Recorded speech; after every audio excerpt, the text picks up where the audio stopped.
todas las meningitis son contagiosas? Pues hoy averiguaremos si todas las meningitis son o no contagiosas. Hablaremos de esta enfermedad que suele afectar a niños, mayores, inmunodeprimidos y diabéticos. Y también hablaremos hoy en nuestro programa de hidratos de carbono. Haremos una visita al podólogo y nuestro consejo habitual de salud emocional estará relacionado con cómo actuar ante los ataques de pánico. Todo en Medicina Televisión. Comenzamos.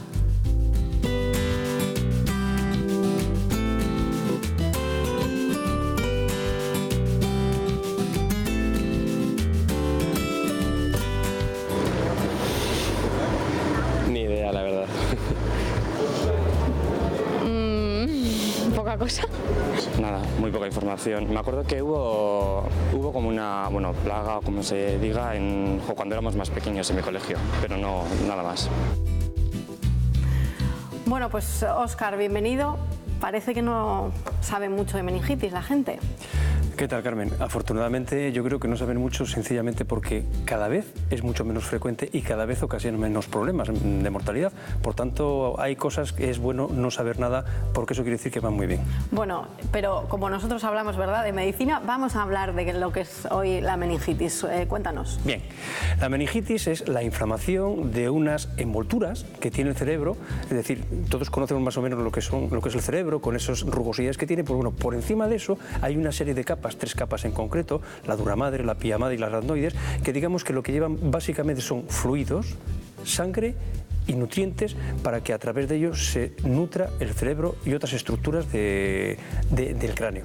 Bien, la meningitis consiste en la inflamación de esas estructuras debido a causas bien bacterianas, bien víricas, por hongos o a veces incluso por ciertas enfermedades reumáticas. Entonces digamos que meningitis es la inflamación de las envolturas del cerebro. ¿Cuál es la causa básica de la inflamación de las envolturas del cerebro? La más frecuente, las víricas, las que están provocadas por virus que a veces nos dan diarreas, por virus que a veces emparentados con los catarros y cosas de esas. ¿En qué consiste? Pues consiste la meningitis siempre es más o menos lo mismo, es decir, es dolor de cabeza. Esos son los síntomas más habituales, eso es, ¿no? Dolor de cabeza, fiebre y lo que nosotros llamamos rigidez de nuca, es decir, que el paciente es incapaz de prácticamente hacer este movimiento porque le tira la meninge por la parte de atrás, la meninge me he dicho bien, y entonces es incapaz de flexionar la cabeza. Esos son los síntomas guía de la meningitis. Como bien hemos dicho, puede ser debido a virus. Cuando son de virus, ¿qué hay que hacer? Pues uno va al médico, se le diagnostica una meningitis vírica, que luego hablaremos de cómo se diagnostica, y se va tan tranquilamente a casa, salvo que sea por el virus de la varicela o el herpes, que son las dos únicas meningitis víricas que tienen tratamiento. Hay que decir que las meningitis víricas, que son el 80% de ellas, no tienen tratamiento, las otras, excepto estas dos, y además no suelen ocasionar ningún tipo de problema, con lo cual es un analgésico y en unos días en casa se nos quita tranquilamente, no hace falta ingresar ni cosas así. Luego tenemos las meningitis bacterianas, que son las realmente muy peligrosas. Las meningitis bacterianas, digamos que hay varias bacterias implicadas. Una es el meningococo, otra es el neumococo, y luego hay otras en hemófilos, y luego hay varios más por ahí, ya la listeria monocitógenas, etcétera, otra serie de bichejos, es decir, de bacterias que son mucho menos frecuentes. Y luego están las meningitis provocadas, por ejemplo, pues por bacterias, por hongos o por protozoos o por cualquier otra cosa, que son testimoniales y apenas las vemos normalmente. ¿Cómo diagnosticamos una meningitis? Yo te iba a preguntar, hablaste en el primer caso de los síntomas, ese dolor de cabeza, de la nuca. En el caso de las otras meningitis, ¿son los mismos? Los síntomas son los mismos, lo que pasa es que unos, digamos, son más floridos, es decir, son más intensos, y otros son un poquito menos intensos, pero los síntomas básicamente son los mismos. Entonces, siempre que hay una meningitis nos vemos obligados a hacer una prueba diagnóstica, lógicamente. Claro, es difícil porque un dolor de cabeza, fiebre, o sea, eso puede dar lugar a mucha confusión. Pero que coincida, ¿no?, un dolor de cabeza fuerte, fiebre que suele ser elevada, y que además uno tenga rigidez de nuca, es decir, que está notando que esto va muy mal. Hablábamos de los niños, por ejemplo. En los niños, por ejemplo, lo diagnosticamos pues porque un bebé, pues le vemos que está lo que nosotros llamamos postrado, es decir, que no puede casi con la vida. Le vemos que le ofrecemos los alimentos o el pecho, en caso de que sea un lactante, y que no lo quiere, y que el niño se le ve. A los niños tiene una cosa muy buena cuando tienen enfermedades realmente peligrosas, que es que a simple vista se les ve, este niño está mal. Este niño está mal, porque se les ve, no es como el adulto, que bueno, como tenemos nuestros achaques, y hay adultos que, digamos, externalizan más lo que les pasa y otros menos, puede ser más difícil diagnosticarlo. Pero en los niños yo creo que, sí, que cuando está mal se nota. Se nota muy bien, el niño que no come, el niño que está postrado, el niño que le ves que está mal, con 39 de fiebre y que le metes un paracetamol y que no espabila, vamos, yo creo que inmediatamente uno lo va al médico para que nos diga a ver por dónde van los tiros. En el caso de los adultos, ya hemos dicho, la tríada clásica: cefalea, es decir, dolor de cabeza, fiebre y rigidez de nuca. En los niños también, dependiendo de la edad que tengan, también hay rigidez de nuca y los mismos síntomas, claro. Entonces, una vez que sospechamos que puede haber una meningitis, ¿qué es lo que tenemos que hacer? Pues lo de siempre, aparte del típico análisis de sangre, donde nos dan si podemos tener alguna característica de infección o no por los distintos parámetros que evaluamos en la sangre, tenemos que llegar al diagnóstico principal, que es la punción lumbar. La punción lumbar es una agujita más o menos larga que previamente se pone un poquito de anestesia en la espina dorsal, en la parte de las lumbares, y con esa agujita se va penetrando entre dos vértebras hasta llegar al líquido cefalorraquídeo, es decir, a una zona que está antes de la médula espinal y después de los huesos. Justo cuando llegamos a ese pequeño sitio, empieza a gotear.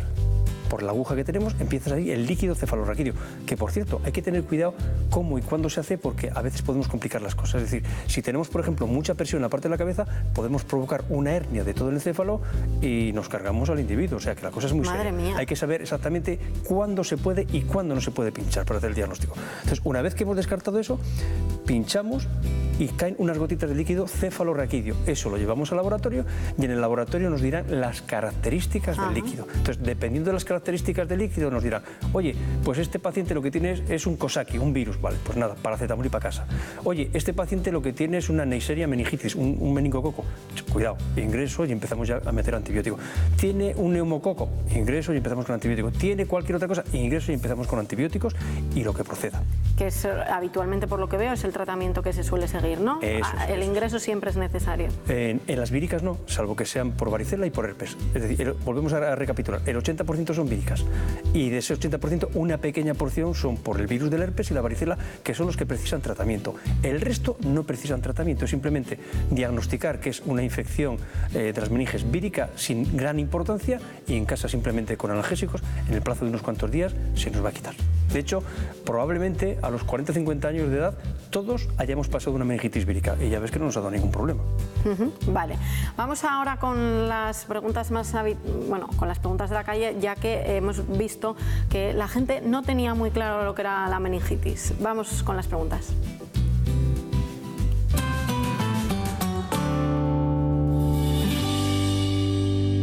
¿Debería ser obligatorio vacunar a los niños de meningitis? Bueno, mi opinión particular es que debería ser obligatorio vacunar, punto. ¿Por qué? Porque en España, y creo que en ningún país del mundo, es obligatoria la vacunación. Pero tenemos que tener en cuenta dos cosas. Con la vacunación conseguimos dos cosas. Uno, me protejo a mí mismo, pero además protejo el que yo contagie a los demás. Luego tenemos dos facetas en las vacunas. No es solo el que yo no lo vaya a padecer, sino que además yo no me convierto en un elemento de transmisión, que eso a veces es tan importante como el no padecer la enfermedad. Porque si yo no puedo coger la enfermedad, no te la transmito a ti, ni se la puedo transmitir a ninguna otra persona. Y debería ser obligatorio, pero no lo es. Pero la meningitis sí que el neumococo no es obligatoria, ¿o no? No, vamos a ver. Los niños se vacunan, la práctica totalidad, salvo algún caso aislado, cumplen el calendario vacunal a rajatabla. Pero siempre hay algún padre un poquito especial que dice que a mi niño no le ponemos vacunas y contra eso no podemos hacer nada. Vale, es que yo estaba hablando de esas opcionales que hay también, que esas te las tienes que pagar aparte. Bueno, en algunas, pero todo depende de la comunidad autónoma también. También depende de la comunidad autónoma, aunque parece que cada vez van a llegar más acuerdos para que no haya tanta disparidad de criterios entre unos sitios y otros. Muy bien, vamos con la siguiente pregunta. ¿Todas las meningitis son contagiosas? No todas las meningitis son contagiosas, porque incluso una gripe nos puede dar una meningitis, que también es de las leves, no nos va a dar ningún problema. Y la mayor parte de ellas, como hemos dicho antes, son debidas a virus, excepto esos dos que nombrábamos, del herpes y varicela. Entonces, el resto de las meningitis, que son las bacterianas, dentro de ellas, algunas son contagiosas, como por ejemplo la del hemófilos, como por ejemplo la del meningococo, y otras no son contagiosas, es simplemente porque he tenido la mala suerte de que se me ha metido un germen, una bacteria en el cerebro, y no tengo por qué contagiarlos de algo, ni mucho menos. Pero, por ejemplo, la que es debida al meningococo es una de las contagiosas. Y sí, cuando se detecta un caso de esos, inmediatamente nos ponemos en contacto con familia, colegios, etcétera, para intentar solucionarlo. Muy bien. Vamos con otra pregunta. ¿Hay alguna edad máxima para padecer meningitis? No existe la edad máxima para padecer meningitis. La meningitis se puede presentar a cualquier edad. Bien es cierto que donde más frecuente es en los niños menores de 4 años, pero a cualquier edad podemos tener una meningitis. A menores de 4 años. Es donde más incidencia hay, pero lo podemos tener con 40, con 60 y con 90. Vale, seguimos, más preguntas. ¿Qué hay que hacer si se detecta un caso de meningitis, por ejemplo, en un colegio? Afortunadamente el sistema de vigilancia epidemiológica funciona tan bien en España que lo que hay que hacer es, digamos que a nivel de usuario poco o casi nada. ¿Por qué? Porque tenemos la suerte de que en el momento que hay un caso de meningitis de las que pueden contagiar, inmediatamente la vigilancia epidemiológica nos requiere a todos los médicos de familia, nos requiere que empecemos a localizar a las personas del entorno de ese niño para poner tratamiento antibiótico cuando procede, que no todas hay que poner tratamiento antibiótico para prevenir. Pero en ese sentido podemos estar tremendamente tranquilos porque pensamos que lo tenemos absolutamente controlado. Vamos con más dudas. ¿Cuánto tiempo dura el efecto de la vacuna de la meningitis? Las vacunas de la meningitis, las que se suelen dar a los niños como norma general, suele durar el efecto unos 6 años. De ahí que se empiezan primero con una dosis para inmunizar, luego se van aumentando el número de dosis hasta sensibilizar y luego ya digamos que la última que se da dura unos 6 años. ¿Qué ocurre? ¿Por qué no se vacuna después? Pues porque el riesgo-beneficio muchas veces no está claro. Es decir, si una vez que hemos pasado la época donde somos más propensos a padecer una meningitis, pues el seguir vacunando con los problemas que las vacunas también pueden dar y el coste que ello genera, pues se estima que a fecha de hoy, a partir de una determinada edad, ya no es conveniente vacunarse de la meningitis porque no nos aportaría grandes beneficios o casi ninguno. Y vamos ya con la última pregunta. ¿Cómo distinguir la meningitis de otras dolencias? Pues a veces es tremendamente complicado incluso para los médicos, porque por hablarte de un problema que tenemos, Carmen, tenemos por ejemplo las meningitis descabezadas. ¿Qué es una meningitis descabezada? Tú imagínate que tienes una meningitis provocada por X bacteria. Resulta que yo te doy un antibiótico porque además te coincide con que tienes una amigdalitis, con lo cual, digamos, a veces no he matado al germen que se me ha alojado en la cavidad craneal, pero sí que he matado al germen que se me aloja en la faringe. Con lo cual voy a llegar al médico con síntomas a veces no muy floridos, no muy claros, y entonces tenemos que empezar a darle vueltas y vueltas y vueltas hasta que acabamos pinchando la columna vertebral, que nosotros a veces lo llamamos la raspa, pinchamos la raspa, obtenemos el líquido y decimos aquí hay una meningitis y por tanto ese tratamiento antibiótico que quizás le habíamos dado por otro proceso hay que o bien retirarle o aumentarle dosis o combinarle con otros fármacos para que aparte de que me cubra lo que me estaba infectando previamente, que puede ser una garganta, me cubra también el tema de lo de la meningitis. Muy bien, Óscar, pues vamos ahora con el habitual resumen y consejos de lo que hemos expuesto hoy. Bueno, pues vamos allá una vez más porque el tema de la meningitis afortunadamente cada vez es menos noticia porque cada vez lo estamos tratando mucho mejor.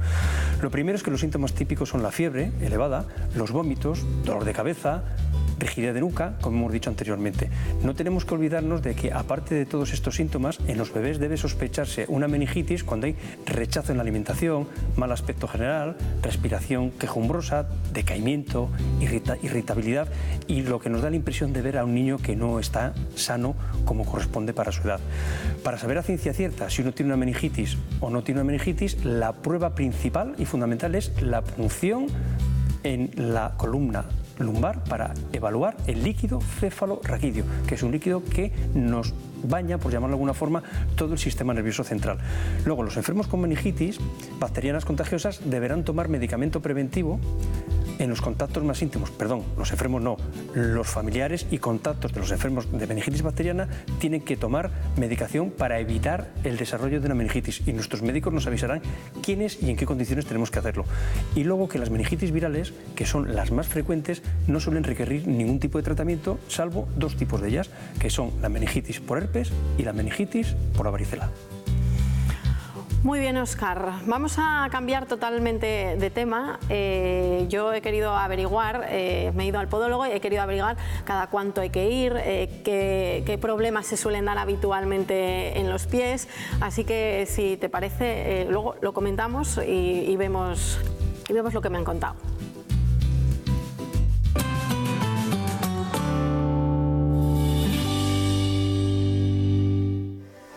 Estoy con Verónica Esteban, ella es podóloga y va a mirarme por primera vez en los pies porque es cierto que es la primera vez que vengo al podólogo. ¿Qué tal, Verónica? Hola, buenas. Pues aquí estamos.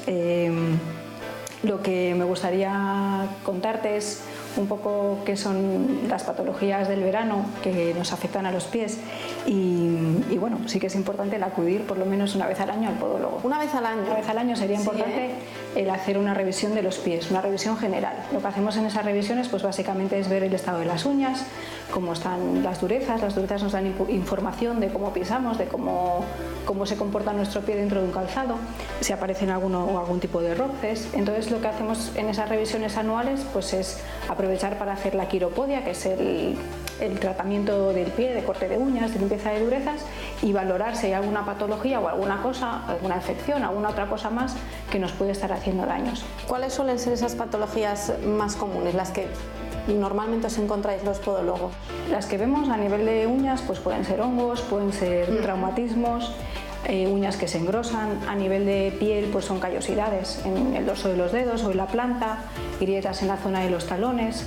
Vemos también lo que son infecciones. En las uñas, como ya te he comentado, son hongos, infecciones que genera una uña encarnada, una uña que se nos clava, y también infecciones a nivel de piel, tanto micosis, que son hongos, como papilomas. ¿Hay mucha diferencia entre el calzado de verano y de invierno? ¿Con cuál estamos mejor? La patología que nos genera un zapato en verano básicamente es a nivel muscular, a nivel de tendinitis. Estamos acostumbrados a que durante el invierno nuestro pie va muy recogido, el zapato va muy sujeto a nuestro pie y tenemos unas suelas gruesas que nos aíslan del frío, y a medida que va llegando el calor y que nos vamos quitando corazas, pues el pie se va sintiendo también desprotegido. Me imagino que tacones no son recomendables, pero también dicen que ir de plano a plano tampoco es bueno. Los extremos realmente no son buenos. Cuando nosotros vamos de plano, el 50% de nuestro peso se apoya en la zona del antepié y en la zona del retropié. Sí. Si te fijas, esta zona está mucho más preparada para cargar peso, claro. Es un hueso mucho más robusto. Esta zona lo que nos aporta es amortiguación y flexibilidad a la hora de propulsar. A medida que nosotros vamos subiendo el tacón, nosotras vaya, porque a ellos todavía no les ha llegado la moda, lo que hacemos es que nuestro peso se vaya pasando para esta zona, para la zona del antepié. Claro. Entonces, a partir de 4 o 5 centímetros, los porcentajes ya son al 20 y al 80%. Y a partir de 6 o 7 centímetros, el 90% del peso está cayendo en el antepié. Entonces, ¿qué pasa? Al levantar de aquí también toda la cadena hacia arriba, tanto la cadera como las piernas, como la espalda, como las lumbares, se nos cogen otras líneas, otras curvaturas que no son las fisiológicas. Entonces, claro, el tacón lo podemos utilizar para momentos puntuales, claro, pero el ir todo el día con ellos realmente para nuestro cuerpo, no solo para nuestros pies, no es lo ideal. ¿Quieres echarme un vistazo y ya de paso? Pues sí, vamos a aprovechar. Pues bueno, al podólogo sí que es recomendable venir con las uñas sin pintar, pero por el resto, salvo que veo que abusas de algún zapato estrecho y que, bueno, pues no tienes mayor problema, el arco de tu pie es correcto, y hay algunas durezas en esta zona de apoyo que son las habituales. Entonces, así a simple vista, tus pies pasan la ITV. ¿Sí? Qué bien, perfecto.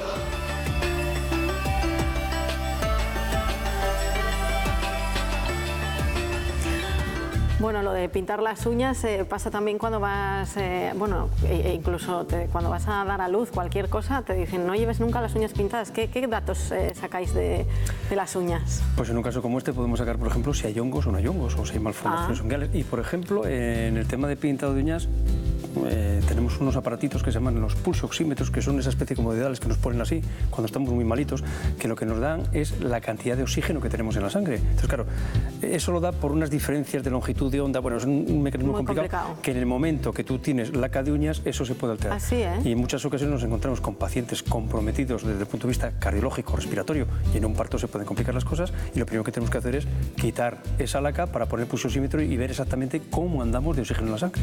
Pues fíjate qué importante es toda la información que sacáis de las uñas. Claro, entiendo que un podólogo necesite que vayamos sin las uñas pintadas. Claro. Bueno, vamos a cambiar de tema, vamos con los hidratos de carbono. Nuestra especialista nos va a hablar acerca de ellos porque en el fondo es el típico alimento que todos como que queremos prohibirnos, que si engordan o no engordan. Ella nos lo va a contar mejor.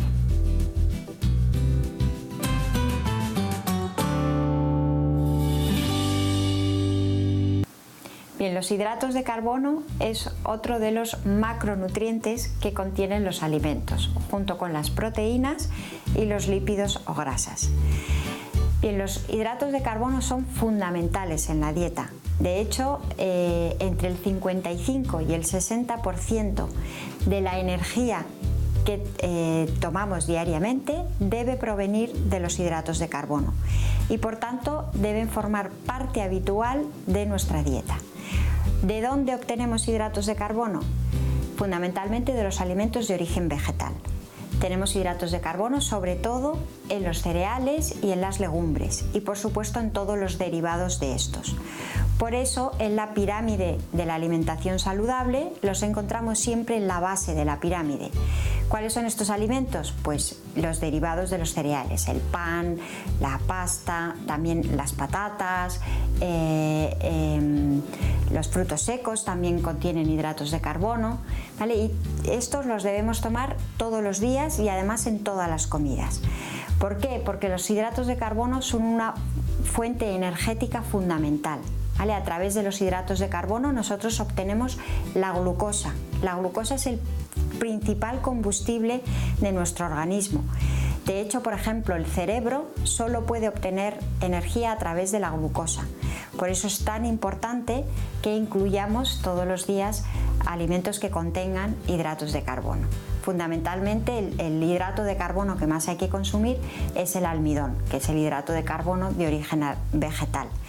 Luego tenemos otro hidrato de carbono que es el glucógeno de origen animal, pero este no debe formar parte habitual de la dieta y es la forma en la que tenemos los humanos de acumular los hidratos de carbono que obtenemos de la dieta.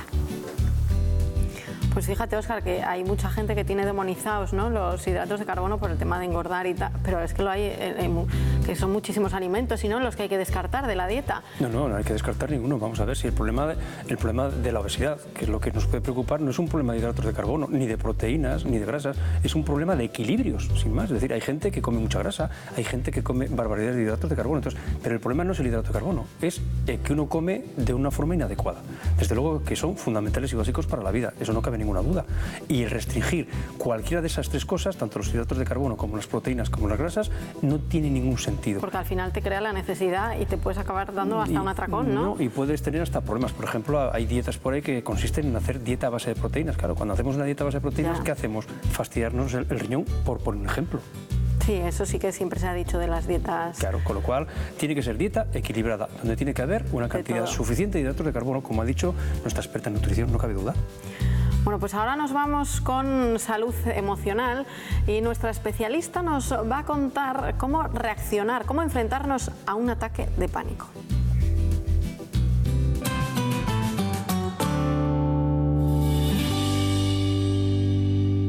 Bueno, quizás habéis sentido alguna vez lo que es un ataque de pánico, esa sensación de que te estás volviendo loco, de que no respiras, de que el corazón late muy rápido, te estás mareando y parece que te está dando un ataque al corazón. Pues no. Eso se llama ataque de pánico y tienes que estar muy bien informado para saber afrontarlo. ¿Cómo lo podemos hacer? Mira, si te está dando y ya sabes que lo es, lo que necesitas es distraerte. Para distraerte, utiliza los 5 sentidos. De esa manera, pues lo que haces es desviar de alguna manera la atención sobre tu propia ansiedad. Si estás en la cola del supermercado, tocas a la señora, tocas las verduras, oyes la música que están poniendo, hablas, preguntas por el tiempo, por lo que sea, pero sobre todo date autoinstrucciones, es decir, sabes que no estás loco y te aseguro que nadie, absolutamente nadie, se ha muerto de un ataque de pánico. Por lo tanto, es importante que estés informado y lo sepas controlar. No va a pasar absolutamente nada. Si ves que son muy repetidos, acudes a un especialista que te ayudará con técnicas de relajación, con yoga.